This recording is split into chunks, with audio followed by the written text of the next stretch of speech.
கர்த்தருடைய பரிசுத்த நாமத்திற்கு மகிமை உண்டாவதாக. இந்த காலை வேளையில் எல்லாம் சந்திப்பது மிகவும் மகிழ்ச்சியாக இருக்கிறது. தேவன் இன்னொரு நாளை கூட கூட்டி கொடுத்த கிருபைக்காக கொடான கொடி நன்றி. இன்று தேவன் நமக்கு கொடுக்கும் வார்த்தை 1 நாளாகவும் 4வது அதிகாரம் 10வது வசனம். ஆபேஸ் ஆண்டவருடைய சமூகத்தில் இப்படியாக ஒரு வேண்டுதல் செய்கிறார். அந்த வேண்டுதலை தேவன் அங்கீகரித்து அவன் என்ன வேண்டினானோ அந்த மனிதனுக்கு அப்படியாக செய்தார்.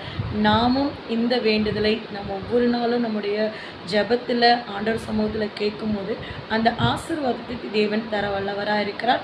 அது என்ன வேண்டுதல்னு பார்ப்போம், அது என்ன ஆசீர்வாதத்துக்கு பார்ப்போம். யாபேஸ் இஸ்ரவேலின் தேவனை நோக்கி, தேவரீ என்னை ஆசீர்வதித்து என் எல்லையை பெரிதாக்கி உமது கரம் என்னோடு இருந்து தீங்கு என்னை துக்கப்படுத்தாதபடிக்கு அதற்கு என்னை விலக்கி காத்திருளும் என்று வேண்டிக் கொண்டான். அவன்